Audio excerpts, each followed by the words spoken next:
don't know. Let's see, we were married 50 years, met in junior high, actually. His whole life was really about his family. Family was everything.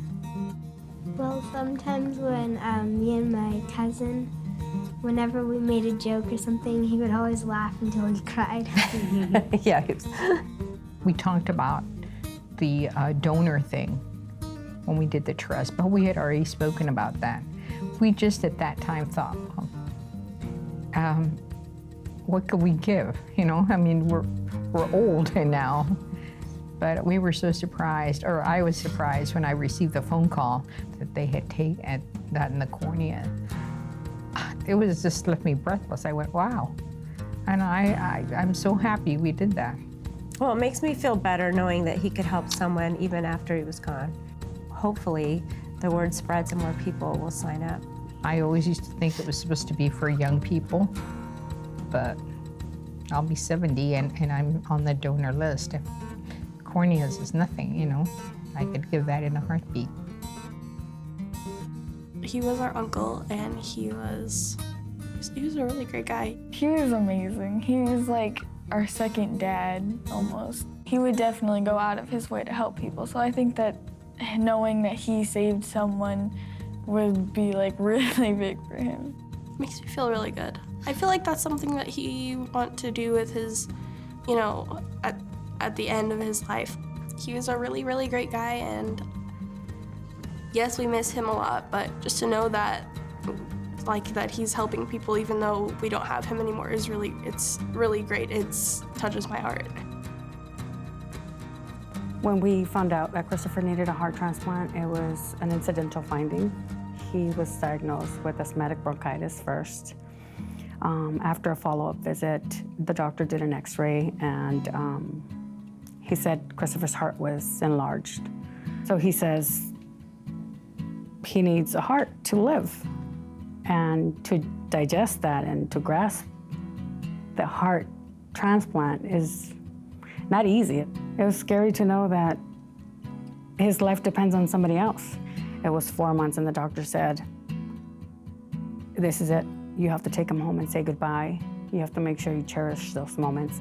I was bathing Christopher in the kitchen sink when the phone rang, and it was Loma Linda. Are you ready? Do you have your luggage ready? And she says, it's time. So at that moment, there's no words to explain anything. You are excited for one, but then sad for the other. I couldn't stop thinking about that donor family and what they've gone through, what happened. He was 3 months older than Chris. He loved to dance. His donor is Hispanic from Guatemala. His mom assured me, and we spoke twice, and she said, don't feel bad for what happened. I'm glad that my son lives through your son. She's a very strong woman, and I'm forever grateful for that. I know that like a little boy gave his heart to me so I can live and play with my brothers.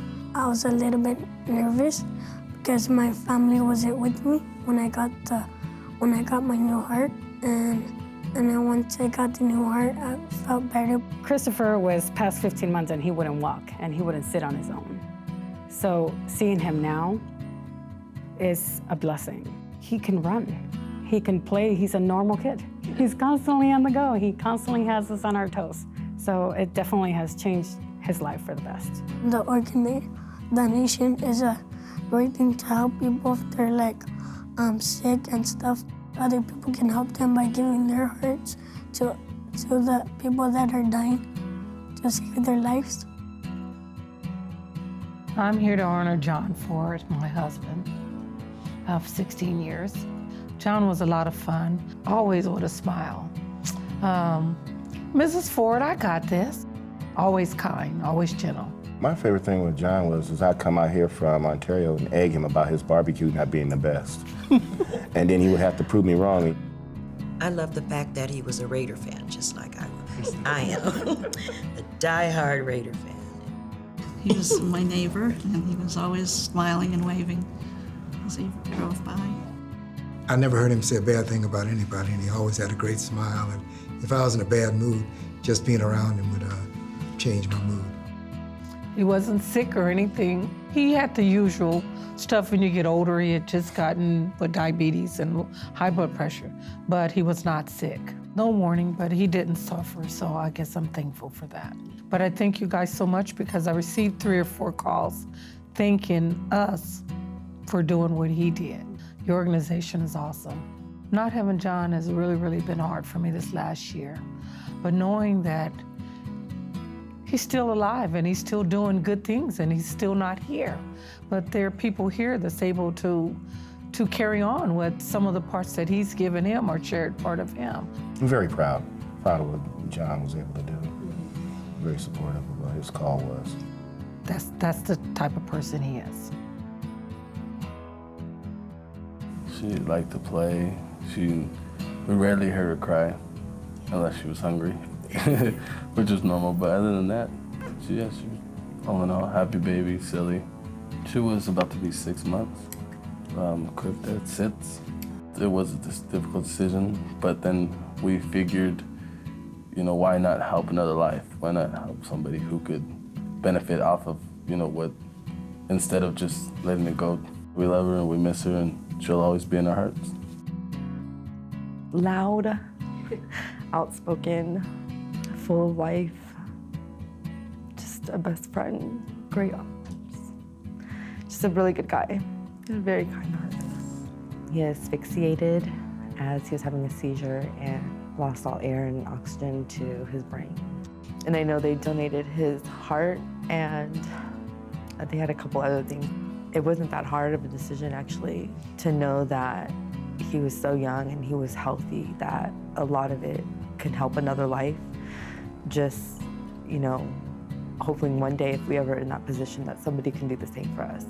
That a piece of him still lives on. A piece of life. I'm proud, makes me happy, hoping that they get a piece of just his heart, his character. There was so much good about him that hopefully it lives on. So I miss him and I love him. And it's been hard, but this has made it a little bit easier. We've all changed our IDs to registered donors just because one day, it's karma, our circle of life. We may need it. One of us may need it. And if not, maybe we can be a blessing to somebody else. Long-term use of blood pressure medications, which, it works for one thing, but eventually long-term will do something else. And my kidneys did die. We knew it was going to happen ahead of time, so we prepared ourselves for it. While I was on dialysis and waiting, it was constantly keeping myself in the best health I could. It was difficult. It was very scary. I remember the first time I got hooked up, it was like, wow, how long is this going to be? By the end of my dialysis usage, I was getting pretty tired and pretty sick. I'd lost weight and it was difficult. But I just kept the faith that something's going to happen eventually. And lo and behold, I was only on dialysis for 10 months. And then the call for the kidney came. All I know about my donor is that she was 17 years old and she was killed tragically by a gunshot wound to the head. I've written a letter, but I've never had a response back. I said, thank you for loving that person so much that in your loss, that you decided to share her with me, and I promised to take care of her the best that I could. My life is very different. Now, after the transplant, I could continue my craft, which is flowers. I could go hiking again and all kinds of, life was back to normal, thankfully. When we go, we want to leave a legacy. And most legacies are left by the amount of money that you leave. Well, most of us can't do that. So I would tell someone who is going to donate would be, you will never be forgotten. People will speak about your loved one all the time. So that's the legacy that they will leave. Joshua, he was a mama's boy for sure. A major mama's boy. Just such a sweet, kind-hearted person, full of compassion and love and so giving. He was just the light of the family. He was 22 and he was going through a very emotional time. He was high on marijuana and had been drinking, and he had taken painkillers for his arthritis. And he was going through a big fight with his girlfriend. He picked up a gun, and they went off. When the doctors came, they came in the room while Joshua was lying there, and the monitors are on, and we could hear his heartbeat, and we see, you know, to us, he's good. He's going to pull through this some way, somehow. They used Joshua's name. That's what touched me more than anything. And when they were explaining to me about his organs and everything, how vital they are, you know, and how young he is, I started thinking, you know what? Joshua he is such a giving person. He would give the shirt off his back. I mean, he gave and gave and gave and gave. He was able to donate his liver and his kidneys. I knew that if he was there, or if he could have made the choice or something, he would have, because that's just how he lived. So I knew, you know, by giving and donating and making a decision, that would be honoring him.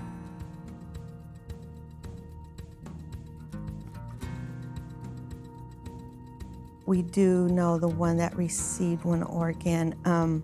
It was around Christmas time, and from what we learned that their family was actually getting ready to say their goodbyes because their family member wasn't going to make it to see Christmas, and then they received the news, we have an organ.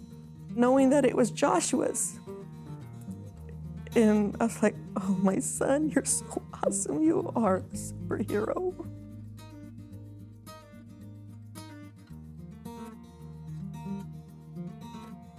More I learned about it, and then I became an organ donor through that, and his dad became an organ donor, and his friends, some of his friends when they become organ donors.